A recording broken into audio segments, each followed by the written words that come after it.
నారా లోకేష్‌కి ప్రమోషన్ వచ్చిన క్రమంలో వైఎస్ఆర్ కాంగ్రెస్ పార్టీ ఒక ఆరోపణ చేస్తోంది సార్. పవన్ కళ్యాణ్ ప్రయారిటీ తగ్గిస్తూ ఉన్నారు అని చెప్పేసి. రీసెంట్‌గా మనం చూసుకుంటే గనక గూగుల్ ఏఐ హబ్ క్రెడిట్ లోకేష్‌కే ఇచ్చారు. క్వాంటమ్ వ్యాలీ క్రెడిట్ లోకేష్‌కి, చంద్రబాబు నాయుడుకి ఇచ్చారు. ఇన్వెస్ట్‌మెంట్ సమ్మిట్‌లో పవన్ కళ్యాణ్ ఎక్కడా కూడా కనిపించలేదు. లోకేష్ మాత్రమే హైలైట్ అయిన పరిస్థితి కనిపిస్తోంది.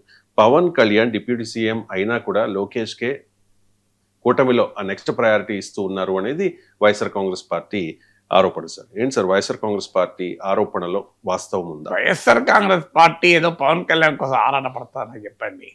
ఒకవైపు పవన్ కళ్యాణ్ దత్తపుత్రుడు అంటూ, మరి దత్తపుత్రుడు కన్నా ఓన్ పుత్రుడు ఎక్కువనే కదా. మీకు వైసీపీ విమర్శలు అర్థం ఉంటుందా? మీరే చెప్తున్నారు కదా, ఓన్ పుత్రుడు కొడుకు లోకేష్, దత్తపుత్రుడు పవన్ కళ్యాణ్. ఏ తండ్రి అయినా సొంత కొడుకు ఎక్కువ ప్రియారిటీ ఇస్తాడు కదా, దత్తపుత్రుడికి ఎందుకు ఇస్తాడు? మీరే ప్రియారిటీ ఇస్తలేరా పవన్ కళ్యాణ్కు? పోనీ మీరు ఇస్తే వాళ్ళు ఇస్తారు. మీరేమో దత్తపుత్రుడు కాక సమాన సోదరుడు అనండి. సో మీకు రామునికి లక్ష్మణుడు వంటి వాడు అన్నారు అనుకోండి, కనీసం ప్రియారిటీ పెరుగుతుంది. మీరు దత్తపుత్రుడు చేశారు కదా మీరే. తర్వాత ఇది ఎందుకు ఎత్తుగడ? పవన్ కళ్యాణ్ను మీరు ప్యాకేజ్ స్టార్ అని ఇన్ని రకాలుగా విమర్శించి ఇప్పుడు ఏదో పవన్ కళ్యాణ్ మీరు ఆరాట పడుతున్నారా?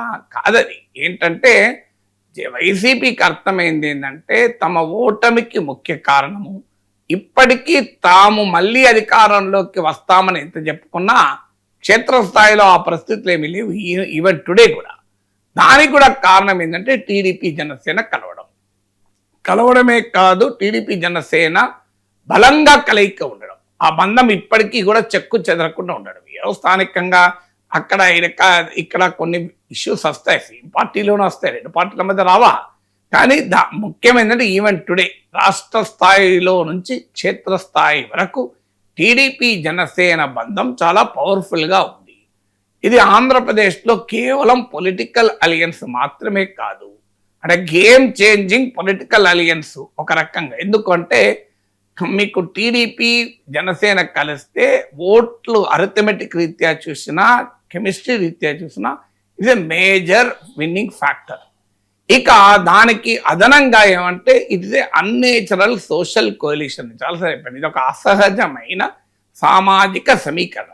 అందరికీ తెలుసు ఆంధ్రప్రదేశ్ పాలిటిక్స్, దాని హిస్టరీ మీకు వంగవీటి మోహన రంగా కాలం నుంచి తీసుకుంటే కమ్మ కాపు డివైడ్ అనేది ఆంధ్రప్రదేశ్ సమాజంలో ఒక పెద్ద సోషో పొలిటికల్ డివైడ్ అది.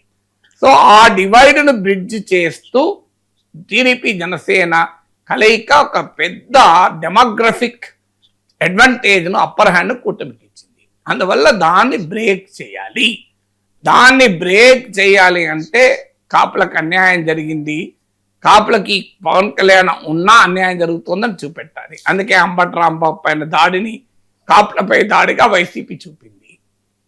తర్వాత పవన్ కళ్యాణ్ విమర్శించాలనుకుంటే కాపు నేతలైన పేర్ని నాని, అంబటి రాంబాబులో ప్రయోగిస్తారు. ఆఖరి ఎన్నికల ముందు కూడా మీకు కాపు నేత అయినటువంటి ముద్రగడ, మీకు హరిరామ జోగేలను కూడా వైసీపీ ప్రయోగించింది.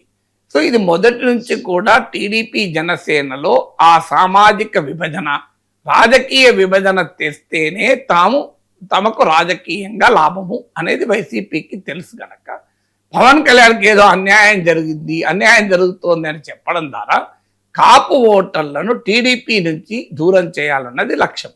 జనసేన ఓటర్లను టీడీపీ నుంచి దూరం చేయాలని, అంటే జనసేన ఓటర్లు కాపు ఓటర్లు ఒక్కటే కావాల్సిన అవసరం లేదు. కాపులో అత్యధికులు జనసేన మద్దతుదారులు ఉండొచ్చు, కానీ జనసేన ఓటర్లు ఇతర కులాల వాళ్ళు కూడా ఉంటారు కదా, పవన్ కళ్యాణ్ అభిమానులు. కాపుల్లో కూడా ఇతర పార్టీలకు ఓటు వేసేవారు ఉంటారు. మెజారిటీ ఓటు వేయడం వేరు, ఇది వేరు. అందువల్ల ఈ జనసేన టీడీపీలో విభజన, కాపు ఓటును టీడీపీకి దూరం చేయడం అనే యొక్క రాజకీయ లక్ష్యాలతో ఈ దాడి వైసీపీ చేస్తోంది.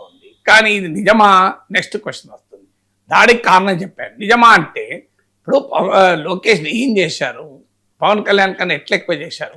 ఇప్పుడు టీడీపీకి ఆయన వర్కింగ్ ప్రెసిడెంట్ అయ్యారు. మరి Pavan Kalyan TDP working president చేస్తారా? చేయాలా? చెప్పండి. మీరు ఎవరో ఇప్పుడు వైసీపీ ప్రతిపాదన ఏంది, పవన్ కళ్యాణ్ తెలుగుదేశం పార్టీ వర్కింగ్ ప్రెసిడెంట్గా డిక్లేర్ చేయాలా? సాధ్యమాది? సో అదొక పార్టీ, ఇదొక పార్టీ. రియాలిటీ ఏంటి? తెలుగుదేశానికి 135 సీట్లు, 135, జనసేనకు 21 సీట్స్ ఉన్నాయి. 135 సీట్ చేసే పార్టీలో లోకేష్ వారసుడు, పవన్ కళ్యాణ్ వారసుడు ఎట్లా అవుతాడు? సో అంటే టీడీపీలో ప్రెసిడెంట్ ఎవరు చేయాలనేది కూడా మిత్రపక్షం డిసైడ్ చేస్తుందా? ఇప్పుడు BJP Nitin Nabin all India president చేసింది అంటే చంద్రబాబు నాయుడు తగ్గించడమా? మరి చంద్రబాబు నాయుడుతో పోలిస్తే నితిన్ నబీన్ ఎవరు? అసలు నితిన్ నబీన్ బీజేపీలోనే సీనియర్ల కన్నా తక్కువ. మరి నితిన్ నబీన్ చేశారు కదా అంటే మీరు చంద్రబాబు నాయుడు, మరి చంద్రబాబు నాయుడు బీజేపీ ప్రెసిడెంట్ చేస్తారు, నాకు అర్థం కాదు. ఆ మాట కదా నరేంద్ర మోడీ కూడా చంద్రబాబు జూనియరే కదా. చంద్రబాబు జూనియర్ నరేంద్ర మోడీ చేయకూడదు, మీరు కావాలంటే ఎల్కే అద్వానీని పెట్టుకోండి అని టీడీపీ అనగలదా? ఇప్పుడు తెలుగుదేశం పార్టీ అధ్యక్షుడు ఎవరు ఉండాలి, వర్కింగ్ ప్రెసిడెంట్ ఉండాలి, ఆ పార్టీ నిర్ణయం, ఆ పార్టీ సావరెన్ డిసిషన్ అది. దాంట్లో జనసేనకు కానీ ఇంకెవరికి కానీ లేదు. అలాగే రేపు తెలుగుదేశం లెజిస్లేచర్ పార్టీ నేతగా కూడా మీరు టీడీపీ కనుక లోకేష్ ఎన్నుకుంటే హౌ కెన్ జనసేన అబ్జెక్టివ్ కావాలంటే మేము చంద్రబాబు నాయుడు నాయకత్వంలో పనిచేయడానికి వచ్చాం, లోకేష్ నాయకత్వంలో పనిచేయమని చెప్పి వెళ్ళిపోవచ్చేమో, కానీ మీరు చేయకూడదని అక్కలేదు కదా. సో తెలుగుదేశం పార్టీ ఎమ్మెల్యేలు తమ నాయకుడిగా ఎవరిని ఎన్నుకోవాలన్నది ఆ పార్టీ డిసిషన్ కదా, మధ్యలో వేరే వాళ్ళ డిసిషన్ ఎందుకు ఉంటుంది? సో అందువల్ల మీకు పోనీ డిప్యూటీ చీఫ్ మినిస్టర్ చేస్తానన్నా there is a political understanding అంటారు. ఇది గోరంట్ల బుచ్చయ్య చౌదరి ఓపెన్ గానే చెప్పాడు కదా, ఒకరుంటారు డిప్యూటీ చీఫ్ మినిస్టర్, అది మాకు పవన్ కళ్యాణ్ జనసేనతో ఉన్న అవగాహన అన్నారు. మరి ఆ అవగాహన ఉన్నప్పుడు మీరు లోకేష్ను డిప్యూటీ సీఎం చేయడం ద్వారా పవన్ కళ్యాణ్ ప్రాధాన్యతను తగ్గించారన్న లాజిక్ ఉంటుంది. అది చేయలే కదా. Pavan Kalyan deputy chief minister ఉండగా నెంబర్ 2గా లోకేష్ ఎట్లా పనిచేస్తాడు అంటే కూడా కొంత లాజిక్ ఉంటుంది. కానీ మరి కూటమిలో ఉన్న మంత్రులు అత్యధికులు తెలుగుదేశం మంత్రులే కదా. మరి తెలుగుదేశం మంత్రుల పైన లోకేష్కు ఆధిపత్యం ఉండదా? అది ఎట్లా కాదంటాం, మరి ఆయన పార్టీ నాయకుడు కదా, ఇప్పుడైతే పార్టీ వర్కింగ్ ప్రెసిడెంట్ కదా. ఖచ్చితంగా టీడీపీ మంత్రుల పైన పార్టీ అధ్యక్షుడికి అధికారం ఉంటుంది. ఇకపోతే మీకు ఏ డేటా అది ఏ మినిస్ట్రీ కిందకి వస్తుంది? ఇన్వెస్ట్మెంట్ సమిట్, ఇవన్నీ either industry, ministry of industries, ministry of IT కిందకి వస్తుంది. ఇందులో అది లోకేష్ శాఖలే కదా. ఇప్పుడు క్వాంటమ్ వ్యాలీ లోకేష్ శాఖ కదా. ఇప్పుడు లోకేష్ శాఖకు లోకేష్ ప్రాధాన్యత ఇవ్వకపోతే పవన్ కళ్యాణ్కి ఎట్లా ప్రాధాన్యత ఉంటుంది? సో ఆటోమేటిక్గా లోకేష్ శాఖలవి మీరు పోనీయండి. ఏదో రూరల్ డెవలప్మెంట్లో ఒక అద్భుతమైన విన్నవెట్టు కార్యక్రమం మొదలైంది అనుకోండి కూటమి ప్రభుత్వంలో, దానికి గనక పవన్ కళ్యాణ్ ప్రాధాన్యత ఇవ్వకుండా లోకేష్కు ప్రాధాన్యత ఇస్తే అప్పుడు మనం ఖచ్చితంగా తప్పు పట్టాలి. ఎందుకంటే మరి ఇది శాఖ పవన్ కళ్యాణ్ కదా, మీరు లోకేష్కి ఎట్లా ప్రియారిటీ ఇస్తారు అని. ఇప్పుడు గ్లోబల్ గ్రామీణాభివృద్ధి కాన్ఫరెన్స్ జరుగుతుంది అంటే ప్రపంచవ్యాప్తంగా best practices in rural development, దాన్ని పవన్ కళ్యాణ్ పిలవకుండా మీరు లోకేష్తో ఇనాగ్రేట్ చేయించారనుకోండి మనం అడగచ్చు. కానీ అది ఇన్వెస్ట్మెంట్ ఐటీ అనేది లోకేష్ సబ్జెక్ట్ కదా. ఆ సబ్జెక్ట్లో మరి ఆయనదే ఉంటుంది డామినేషన్, వేరే వాళ్ళది ఎట్లుంటుంది? సో అందువల్ల అది కూడా లాజిక్ లేదు మీకు. దాంట్లో పవన్ కళ్యాణ్ చేయాల్సింది ఏంటి? నిజంగానే ఆంధ్రప్రదేశ్ కూటమి ప్రభుత్వం ఒత్తిడి తెచ్చి ఒక 40% నిధులు నేరుగా కేరళలో ఇచ్చినట్లు పంచాయతీలకు ఇప్పియండి. ఆ కార్యక్రమం పవన్ కళ్యాణ్కి ఇమేజ్ తెస్తుంది. మీకు పవన్ కళ్యాణ్ ఇమేజ్ పెంచే పని, పవన్ కళ్యాణ్ పొలిటికల్ బ్రాండింగ్ చేయ పని టీడీపీ పని కాదు, అది జనసేన పని, పవన్ కళ్యాణ్ పని. తానే ఒక ఎర్త్ షేకింగ్, ఒక అద్భుతమైన తన శాఖలో పంచాయతీ రాజ్ అండ్ గ్రామీణాభివృద్ధిలో ఆ పని చేశారనుకోండి, అప్పుడు ఆటోమేటిక్గా ఆయనకే పేరు వస్తాయి కదా.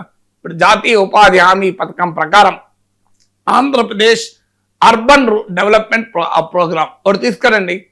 మీకు national rural employment guarantee program ప్రకారం Andhra Pradesh urban employment guarantee program అని పట్టుకోరండి. అప్పుడు కూడా మళ్ళీ గ్రామీణాభివృద్ధికి మీకు పవన్ కళ్యాణ్, అది పట్టణాభివృద్ధికి ఇది పోతుంది.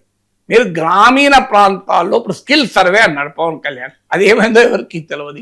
మొత్తం గ్రామీణ ప్రజల స్కిల్స్ ఐడెంటిఫై చేసి వాళ్ళకి ఎంటర్ప్రినర్షిప్ ఇచ్చి, రిసోర్సెస్ ఇచ్చి, లోన్లు ఇచ్చి, స్కిల్ ఎంటర్ప్రినర్షిప్ ఎంప్లాయ్మెంట్ మిషన్ అన్నోడు మొదలుపెట్టిన పవన్ కళ్యాణ్.